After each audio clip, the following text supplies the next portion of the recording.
Close your eyes for a moment and picture a Muslim woman. Whatever comes to mind, remember that image. Now open your eyes and raise your hand if the woman you pictured looked anything like this. I'm guessing most of you saw a Middle Eastern-looking woman in a hijab because you've probably learned through the media, through Hollywood, even through textbooks to associate this image and this image alone with a Muslim woman. In her TED Talk, The Danger of a Single Story, Chimamanda Adichie, a Nigerian author, says, "Show a people as one thing, as only one thing, over and over again, and that is what they become." For a long time, when I thought of a Muslim woman, I also pictured something like this before I pictured myself. Before I pictured my mother, my grandmother. If in our minds this becomes a Muslim woman, then who am I? A hijabless 17-year-old Canadian with Kenyan roots and Indian ancestry. I call myself a Muslim, but I don't look like that image in your head.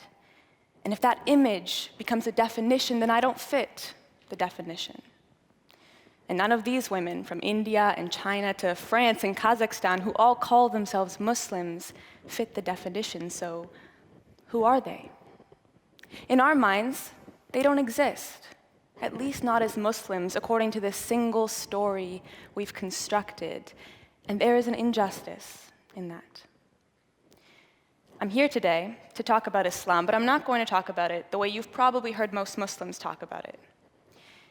The perception that all Muslim women wear hijabs, or that they're even Middle Eastern, is a singular view of Islam. Another is that Islam is violent, or that Islam is peaceful.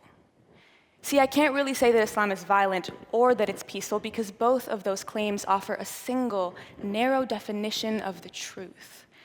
Caught up in this divisive struggle to define Islam as one thing or another, Muslims and non-Muslims alike overlook the fact that Islam, like any other religion, is not a monolith.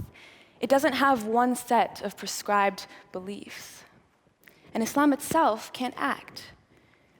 It can't hate, teach, preach, or even promote, because Islam is not a person, and it is the people, the believers, who have the beliefs.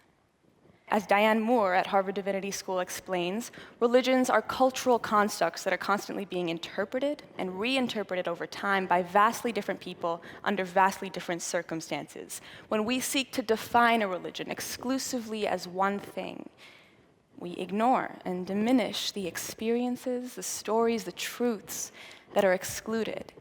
We perpetuate what Adichie calls the single story. I'd go as far as to say that in our culture today, the way we think is in terms of single stories. We suffer from what I'd like to call the single story mindset, especially, although not only, when it comes to Islam. So what do? How do we stop thinking in single stories? When we talk about Islam, we really should be talking about the multiple and incredibly diverse Islams that exist, as Edward Said put it. This acknowledgement of internal diversity within religion is one of the basic underpinnings of the cultural studies approach to understanding religion. We like to think of religion in a sort of vacuum, but as Diane Moore explains in her edX course on religious literacy, religions do not exist separate from the human experience, isolated from time and space. Religions are embedded in cultural contexts. Essentially, you can't take any Muslim, Christian, Jew, Buddhist, or Hindu and analyze their religious beliefs without looking at their political, historical, geographic circumstances, their culture. In short, context really is everything. The cultural studies approach combats the single story with a sort of multi-story mindset. Now, I'm not here to try and tell you which interpretation of Islam is right or wrong, legitimate or not. My goal is just to show you the variety that exists within interpretations of Islam.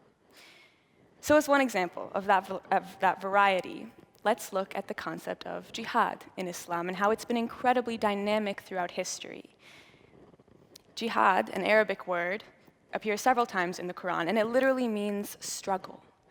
However, in recent history, with terrorists claiming a sort of monopoly over the term, many of us in the West have come to think it means holy war. But that's just one interpretation. It's a single story of jihad. This past summer, I interned as a research assistant to Dr. Ali Asani, professor of Indo-Muslim religions and cultures at Harvard, to help research with a book he's writing.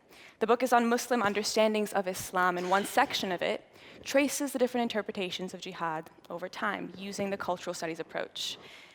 Even in the Prophet's era, jihad had a range of meanings. It could mean physically fighting those who attacked the Prophet and his followers, but it could also mean striving to take care of your parents in old age, or struggling against your own ego. Later, in the 8th and 9th centuries, with the rise of Arab imperialism and the urge for conquest, some Muslims invoked jihad to legitimize political goals. And in the late 1800s and 1900s, it was actually in the context of European colonialism that many Muslims in countries like Algeria, Libya, and India used jihad to rally citizens around anti-colonial movements. Fast forward to the late 1900s, during the Cold War, and it was the United States that energized and endorsed the interpretation of jihad as an armed struggle, revitalizing the concept of the Holy War in order to mobilize Muslims in Afghanistan against the Soviets. It's also interesting to look at how some Muslims interpret jihad today, in some more modern and progressive contexts.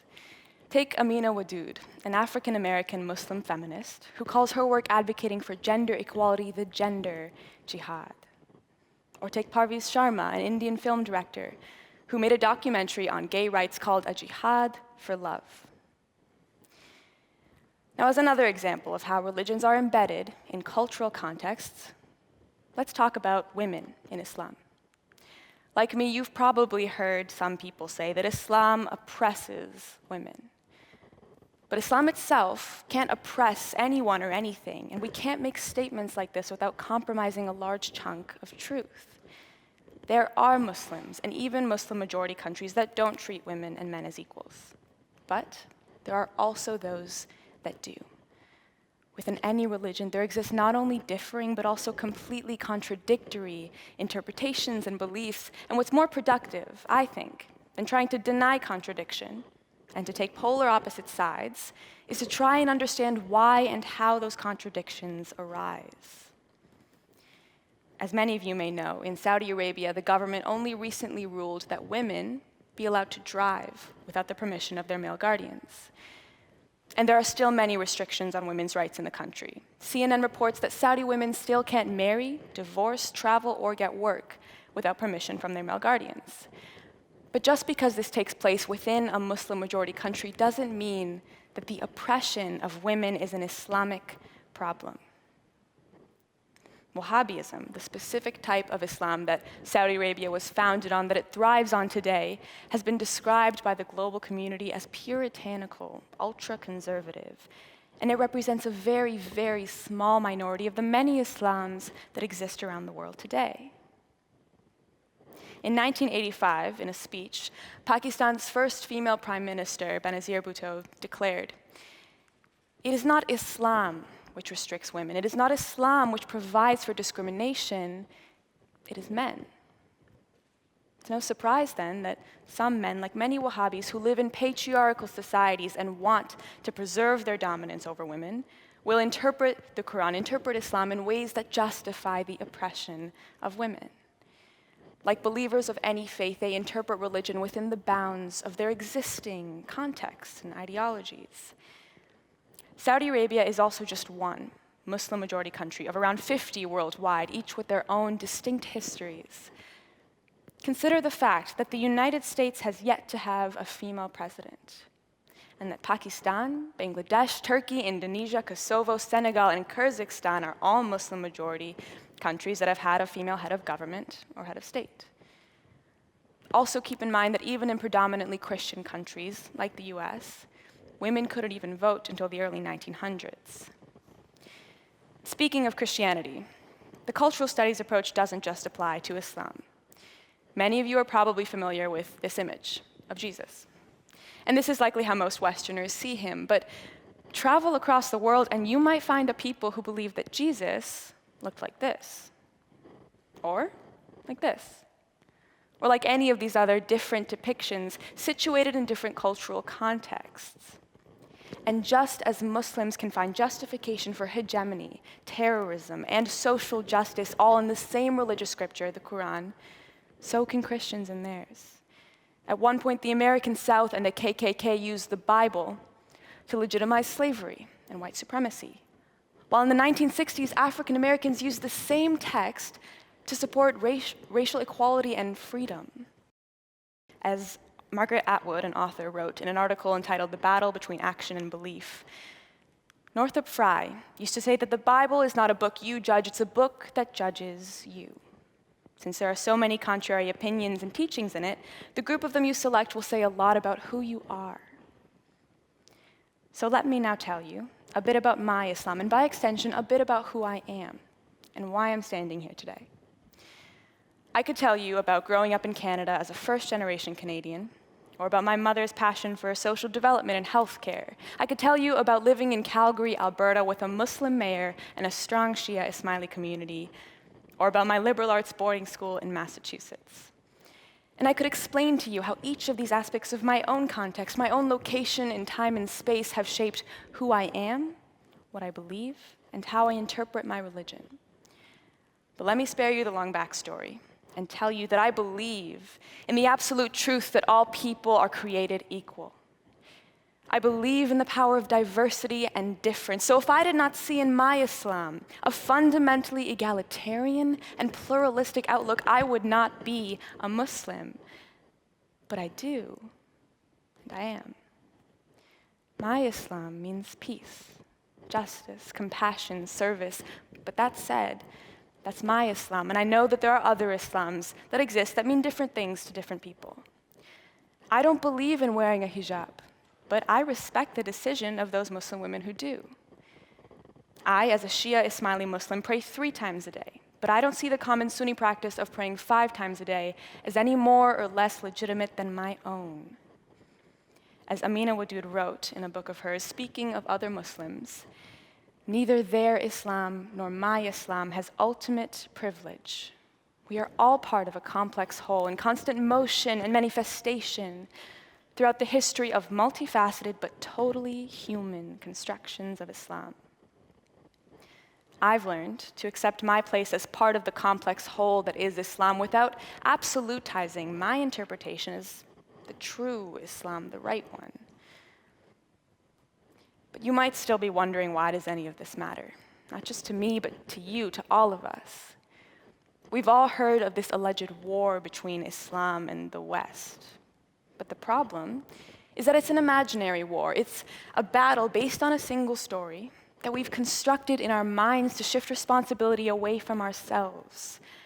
Right now, we are more at war with ourselves than we are with each other. We are at war with the old tribal impulses that boil beneath our blood, with the ancient human instincts to resist change, to reject difference, and to gravitate towards the comfort of homogeneity and of simple binaries like moths towards a flame. The consequences of the single-story mindset have manifested themselves time and time again. Only 24 years ago, in Rwanda, countless Hutu civilians slaughtered 800,000 Tutsis, their neighbors, their friends, even their family members. Largely because a single story about the Tutsis prevailed. The story that they were taking the best land, that they were in the way, that they were cockroaches in need of extermination. Recently, the United States has seen a shocking rise in hate crimes against several different groups of people. And behind these numbers are living, breathing, feeling people. When an African American man is imprisoned for the way he looks, he is the victim of a single story. When a woman in a hijab is beaten for the way she prays, she is the victim of a single story. When a gay man is shot for the way he loves, he is the victim of a single story.